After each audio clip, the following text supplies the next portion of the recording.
Perkenalkan, nama aku Cokorda Istrina Widi Astiti, biasa dipanggil Widi. Halo, namaku Sirojudin. Kenalkan, aku Dinda Saiber, TB18. Saya Naki Sarisan dari Teknik Biomedis 2018. Maka nama saya Arja Pinjati, saya juga dari TB18. Ya, kenalin aku Fasoli, aku dari angkatan 17. Aku Muhammad Usnir Karnaval, Teknik Biomedis, angkatan 2019. Dari IB Reality, alhamdulillah habis lolos pendanaan dari kompetisi ASMI 2021. Pernah ikut lomba desain maskot, di mana lomba ini diadakan oleh Biro LPP BMN, lembaga di bawah Kementerian Perhubungan atau Kemenhub.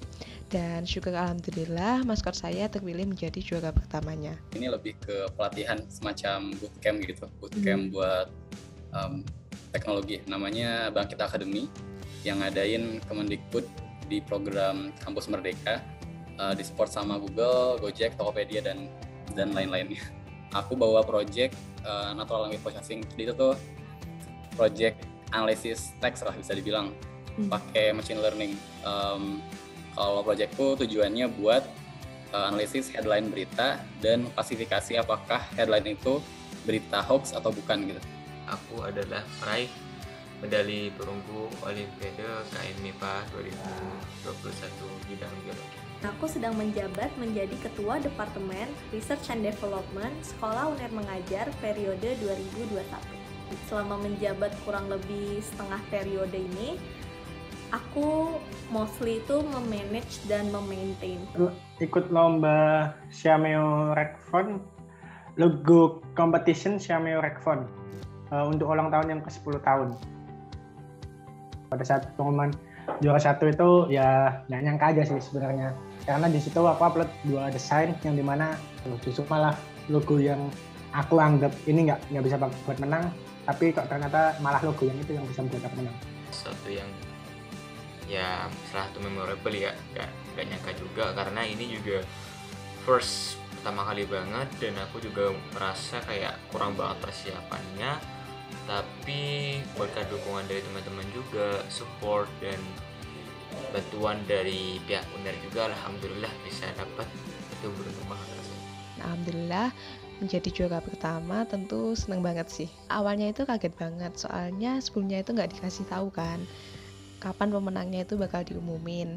Nah tiba-tiba tuh lihat notif banyak yang nge-tag aku di IG ngucapin selamat gitu, dan ternyata itu postingan pemenang lombanya. Aku senang banget bisa dapat kesempatan masih kuliah, dapat exposure baru gitu. Tentunya semakin bersemangat untuk membawa judul ini hingga mencapai target yang telah kami tentukan di kegiatan ASMI 2021 ini. Yang aku rasain itu bersyukur, karena aku bersyukur dikasih kesempatan untuk berkontribusi lebih di organisasi yang aku rasa passion aku tuh ada di sini, dan aku juga ngerasa ini tuh challenge baru buat aku, karena aku yakin selama aku menjabat pasti ada tantangan dan rintangan yang mungkin sebelumnya belum pernah aku rasain. Jadi kemarin tuh ada semacam penyampaian informasi seminar dari pihak mahasiswa UNER terkait lomba MIPA ini. Terus nanti juga ada semacam fasilitator dari pihak Hima MTB untuk mahasiswanya, untuk mahasiswa anggota MTB buat ayo ikutan ke MIPA gitu. Awalnya bisa tahu tuh pas itu cuma buka IG biasa kan. Nah terus ada announcement lomba itu, lomba maskot itu. Terus karena passion aku, basic aku juga di desain, kenapa enggak ikut gitu. Hadiahnya juga lumayan, terus yang adain juga lembaga yang bukan abal-abal, jadi ya udah ikut aja. Kami tahu informasi ini dari founder dari IB sendiri, di mana foundernya itu salah satunya adalah alumni TB. Di sekitar bulan September atau Oktober tahun lalu 2020, Bu Osma dapat informasi tentang adanya Bangkit Academy ini. Terus ya diterusin ke aku, terusin ke teman-teman 18 juga. Nah akhirnya ya dapat infonya kesebar. Yang pertama tentu buat nemuin idenya, buat nemuin inspirasinya. Maskot apa sih yang cocok buat lembaga itu, dan gimana ide itu bisa menarik perhatian yang nilai itu kan sulit kan, itu awalnya. Terus yang kedua sketsanya sekitar 3-4 hari, lalu tracing dari sketsa ke digitalnya pakai Photoshop itu juga makan waktu, dan yang terakhir itu buat filosofinya. Tentunya lembaga yang resmi seperti ini harus kuat kan dalam filosofinya, jadi nggak bisa asal bikin gitu.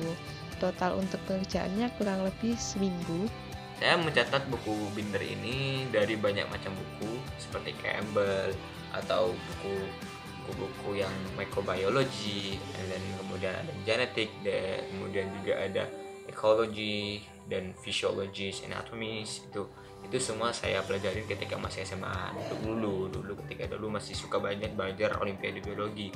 Nah, ketika sudah masuk kuliah ini saya cuma mengandalkan satu buku ini aja sih. Udah mungkin harus konsisten aja karena banyak course yang self paced itu, yang dikasih akun Coursera premium terus jadi sendiri.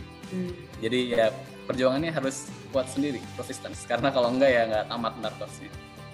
Pada bulan April dengan syarat pendaftarannya adalah membuat pitch deck berbentuk dokumen dan video. Alhamdulillahnya pada bulan Mei awal kami lolos tahap 1. Setelah itu kami ikut pembekalan pembuatan pitch deck untuk persiapan pitching biar bisa lolos ke tahap kedua. Di pitching ini berbeda dari video pitch deck karena pitching dilakukan secara langsung di depan reviewer yang pastinya, dan alhamdulillah bisa lolos ke tahap kedua yaitu pendanaan dan bootcamp. Persiapannya yang secara teknikal, kalau aku pribadi sih, kalau aku bisa lebih ke motivasi yang kuat aja, karena motivasi yang kuat itu berangkat dari motivasi yang kuat, kamu pasti apapun yang kamu lakuin, apapun yang kamu kerjain sekarang akan mengarah ke motivasi itu. Learning by doing sih yang dapat aku ambil, karena learning by doing ya sangat berpengaruh di aku. Kalau saya merasa bahwasanya perjuangan yang keberhasilan yang saya dapatkan ini merupakan buah dari hasil yang jauh-jauh hari. Tentunya yang pertama itu berani coba-coba, terus harus telaten, sabar, dan usaha maksimal. Apapun yang kita kerjain tuh effortnya harus maksimal. Jadi selama kami mengikuti ASMI, kami belajar banyak hal, mulai dari bagaimana membangun dunia bisnis yang optimal dengan menerapkan fundamental knowledge based on business. Lalu bagaimana cara-cara dalam memanajemen job desk dan time management dalam tim, serta mengetahui dan telah dibekali berbagai macam soft skill yang dibutuhkan bagi seorang pembisnis. Ini yang paling kerasa buatku tuh teamwork sama project management ya, karena aku tuh kebagian kelompok dari 6 orang termasuk aku. 2 di antaranya itu sangat kasarnya noob lah, sangat amatir. Walaupun aku pun amatir ke teknologi, cuman aku berusaha paham gitu ya, berusaha bisa. Jadi di projectku kemarin tuh aku sempat nge-handle kerjaan dari pet lain. Kalau aku kan petnya pet machine learning, jadi belajar machine learning doang. Ada juga yang petnya kalau computing, ada petnya Android. Nah itu mereka tugasnya masing-masing beda. Nah karena ada orang yang nggak jalan di projectku ya, aku harus bisa nge-backup, aku harus bisa nyebarin tugasnya ke yang lain juga biar tetap jalan projectnya. Karena dari bangkit nggak mau tahu sih, pokoknya mau berapa orang yang ada ya harus beres projectnya gitu kan. Untuk kedepannya sih tentu bakal ikut lagi lomba yang sejenis itu atau lomba yang beda, soalnya dengan itu skill dalam mendesain itu kan terasah kan, dan kita juga mengetahui kemampuan lawan kita tuh sejauh mana, jadi kita bisa melihatnya, mengamati, lalu mengembangkan bakat kita itu biar bisa berada di level yang lebih tinggi dari sebelumnya. Kedepannya tentu ada untuk mencari program-program sejenis guna mengembangkan dan juga memajukan startup ini, yaitu IBR Reality, agar bisa menjadi startup nomor 1 di Indonesia. Most likely sih.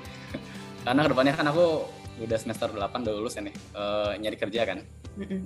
Dan kalau mau upgrading ya kelihatannya program bootcamp seperti ini cukup enak gitu, cukup kondusif karena intens tapi bisa ngatur waktunya sendiri. Aku udah niatin dalam hati bahwasanya udah wis aku cukup banget di Olimpiade Biologi ini, udah selesai. Aku pengen berkarir berprestasi di bidang-bidang yang lain yang mungkin sejalan dengan jurusanku yang di teknik media.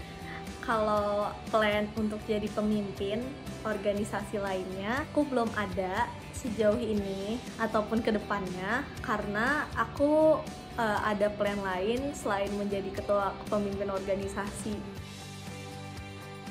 Pesanku buat teman-teman TB, teman-teman yang lain mungkin yang pengen ikut Olimpiade KMIPA ini,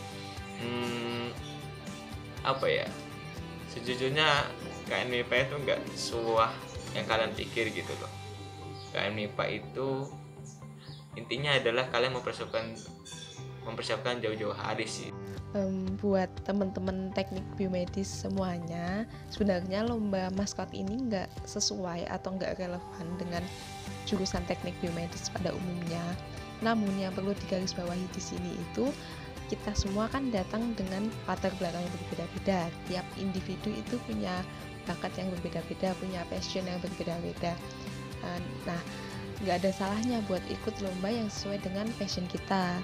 Soalnya kan kita nggak tahu masa depan kita itu akan berada di bidang apa. Jadi dengan ikut lomba seperti desain maskot ini nggak ada negatifnya, nggak ada minusnya, malah mendatangkan banyak benefit untuk kita. Jadi jangan takut untuk coba-coba dan semangat. Fokus pada peluang bisnis yang ingin kamu bangun, dan terus bangun dan cari dan raih peluang-peluang yang ada untuk ide yang telah kamu peroleh.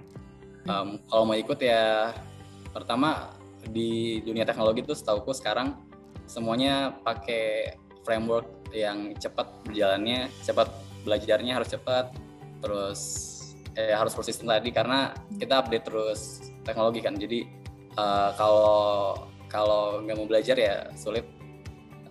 Terus harus terbuka juga, kalau nggak bisa bilang minta diajarin, reach out ke orang-orang karena kalau nggak ya sulit berusaha ngejar sendiri. Lebih enak kalau ada partner, kalau ada teman yang bisa diajak sharing gitu ya, buat belajar dengan lebih efisien gitu.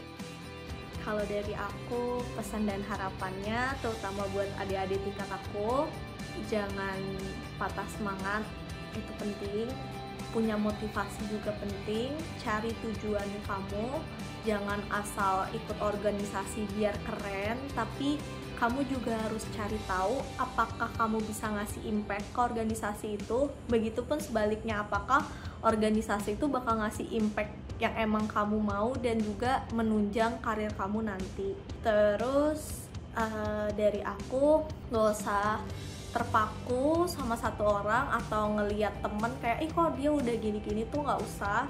Set goals untuk diri kamu, apalagi lagi di masa pandemi ini susah banget untuk ngatur mental.